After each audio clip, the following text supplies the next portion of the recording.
Hello, everyone, and welcome back to English Pod. My name is Marco. My name is Catherine, and today we have a very special lesson for everyone. It's a new level for us. Right, it's an advanced media lesson, and we are going to be listening to an apology. Well, it's an apology letter, but we're going to actually have someone talk it out. Right, so what's happening here is someone is reading a letter they've written, and they're trying to apologize for something, and we don't really know what this something is, but I want everyone to really listen here to the words that are being used and to the ways in which we can say sorry, because as they say, there are 1,000 ways to say I'm sorry.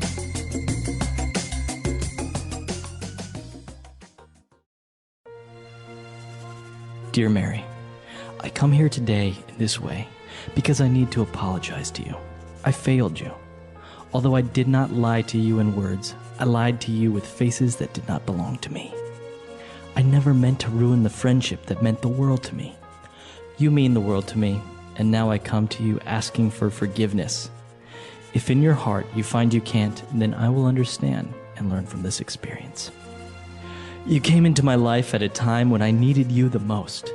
We talked about so many things that I started to realize my heart and my soul could actually feel something other than hurt. You placed comfort where there was fear, confidence when there was doubt, a shoulder where tears could fall, and completeness where there was emptiness.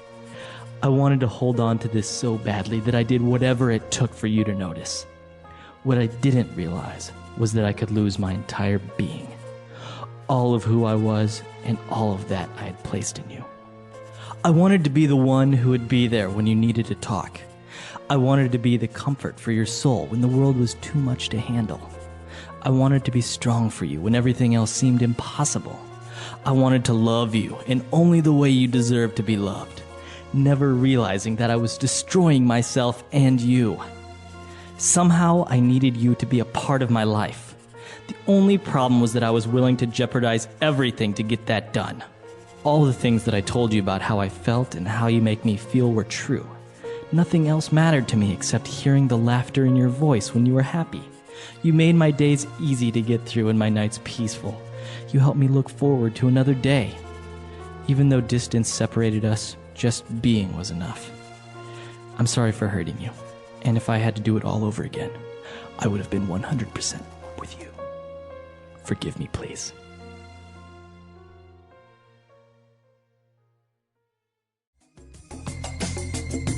All right, we're back. So the guy seemed to be pretty sad. Yeah, this is a very intense, well, it's not a dialogue, it's a monologue. One person is reading it, so it's a very intense monologue. Very romantic. Yeah, romantic, but also an air of melancholy. Yeah, that's true. He's kind of like apologizing and at the same time expressing love and all these feelings. So it was very interesting, but why don't we take a look at a couple of phrases. Now, in advanced media, we're not going to analyze the entire dialogue or, as we do in the other levels, actually pick out items for language takeaway or fluency builder. So in advanced media, we're only going to pick out a couple of words and phrases and just talk about it and talk about the topic in general. Exactly. And so one of the first phrases that we decided to talk about here is this phrase, I failed you, because this is really the theme of the letter. Right. So if you fail someone, it means that you let that person down. Okay, so you fail someone, I failed you, or you can say, he failed me. So when I really needed that person the most, that person didn't come through or let me down or failed me. All right, so let's give an example maybe. I needed my brother to pick me up because I don't have a car. And my brother was supposed to pick me up at 4 o'clock and he forgot. He didn't come. So he really failed me. All right, he failed you. Yeah, I was disappointed. Well, that's not as serious as what happened here in this letter, I think, right?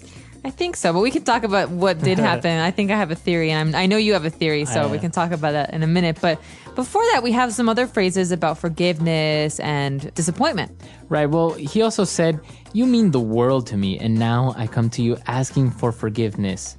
Okay, so we've got a positive and a negative. So the positive here is, you mean the world to me. You mean the world to me. Mm-hmm. This means you are so important to me. You're one of the most important people in my life. You're worth the entire world, in my opinion. Yeah, it's a very poetic way of saying you're very important. Yeah. And then he says, and now I come asking for your forgiveness. Okay, so this implies that he did something wrong. I come asking for forgiveness. So in English, we ask for forgiveness. You can also beg for forgiveness. Right. So please Please forgive me. me. But this You can't demand forgiveness, though. I demand you forgive. No, that doesn't quite work. All right. What else do we have? We've got the world again here. He says, the guy who's reading, he says, I wanted to be the comfort for your soul. So this is very, again, poetic. When the world was too much to handle. Wow. Too much to handle is a really important English phrase. Right. And I'm sure you've heard it before, but we could talk about it a little bit here. Right. So he says when everything else was too much to handle. So everything was so difficult or it was overwhelming. Right. So you could say even in the office, man, all this work I have to do, it's too much to handle. Right. Okay. So too much to handle. You could also say a child is too much to handle. I think they said this about my brother. He was very difficult growing up. Too hard. He's too difficult to handle. All right. Well, what about in the part where he says, you place comfort where there was fear, confidence where there was doubt. So this structure is interesting because you placed something where there used to be something else. So you're replacing something, you're changing something for something else. It's an exchange. So you could say you placed comfort where there was fear, you placed Happiness where there was sadness. where there was sadness. So it's always like kind of opposites, right? Exactly. Okay. Instead Light of, where there was dark. Right, exactly. So that's an interesting format of saying something. You did something where there used to be something else. All right. And what about this word to jeopardize? All right, this is a good one. I always think of the TV game show Jeopardy, but that's a noun. This here is a verb, to jeopardize, and that means to put something in danger or to risk losing something. Okay, so to jeopardize your health if you're doing something dangerous. So smoking jeopardizes one's health. You're putting your health at risk. Or I don't want to jeopardize my savings by investing everything I have in stocks. That means I would prefer to do something safer. So you don't like to jeopardize your well-being. I like to play it safe, as we say. All right, very good. And last but not least, this almost the last phrase when he says, even though distance separated us, just being was enough. What does he mean when he says just being was enough? All right, this is very romantic, intensely romantic. He says, even though we were far apart, just being, so just existing, just breathing was enough. So just knowing that she's in the world was enough for him to feel happy. So that's what he means with just being was enough. Right, so being is existing. It's being alive. Okay, very good. I think we should listen to this apology letter one more time and we'll be back.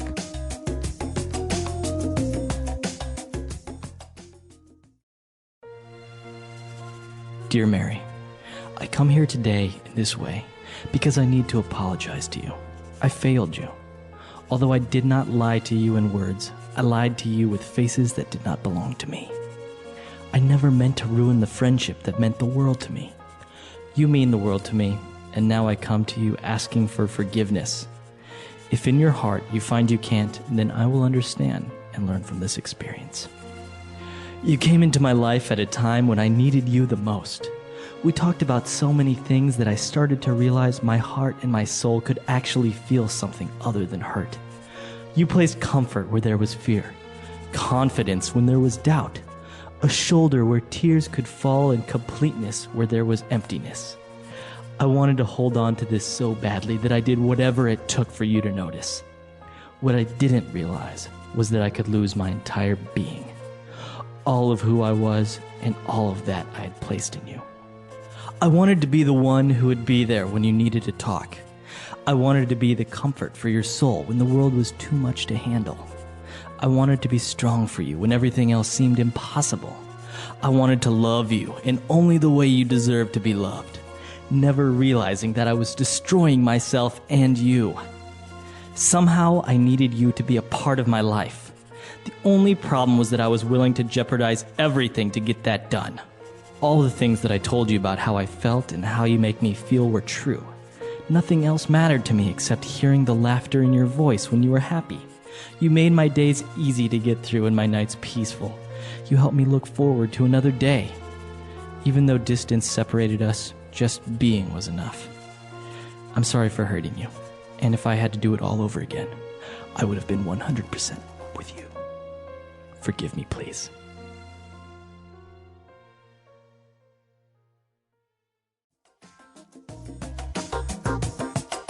All right, so what do you think he did that he's apologizing in this way? Because I don't think they were a couple, right? Because he mentions friendship a couple of times.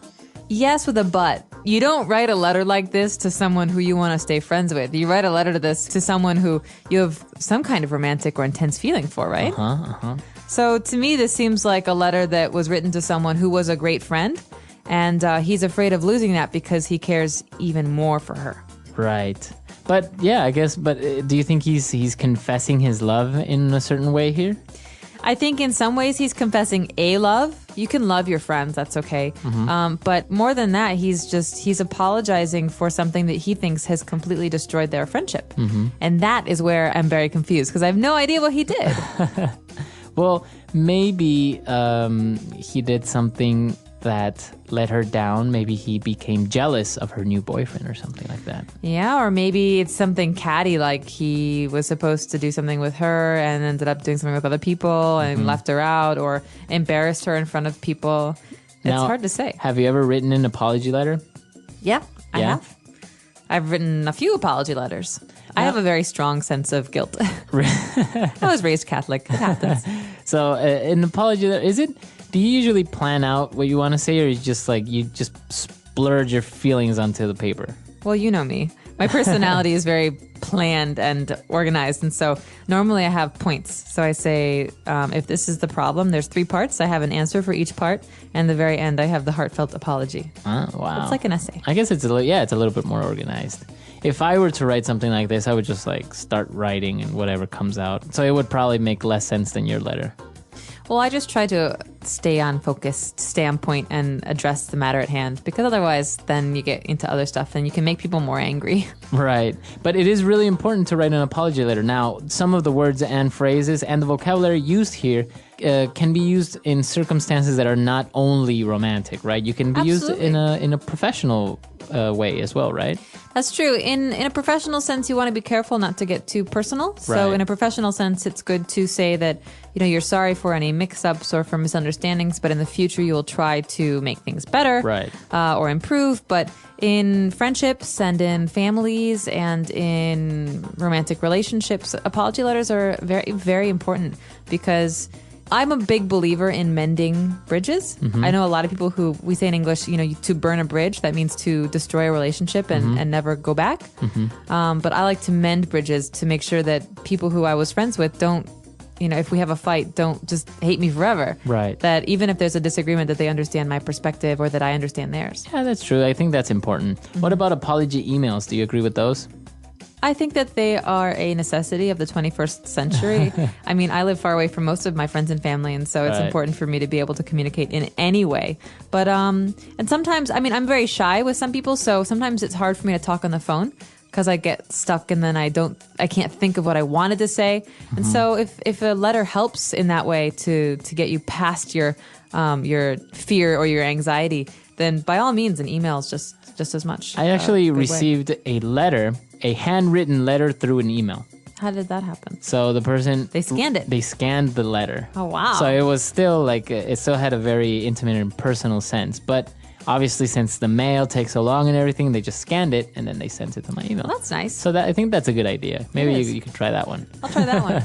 I don't right. agree with the one-line email. I'm sorry, forgive me. Yeah, that's not good. As my parents always used to say when I was growing up and I'd get in fights with my little brother, the only apologies that we accept are the ones that are from the heart. Right. So I used to have to apologize again and again and again until You actually I meant actually it. meant it. And Right. so I think that this is a very true kind of idea that well, maybe not in business and work where you have to be cordial, Right. with friends and real relationships with people Right. who you care about. Obviously, real apologies are very important. Of course. So this is an interesting topic, and we recommend that if you have any other questions or doubts, or maybe you want some other explanation for this letter, you can come to englishpod.com, leave it in the comments section, and we'll be there. So until next time. Bye.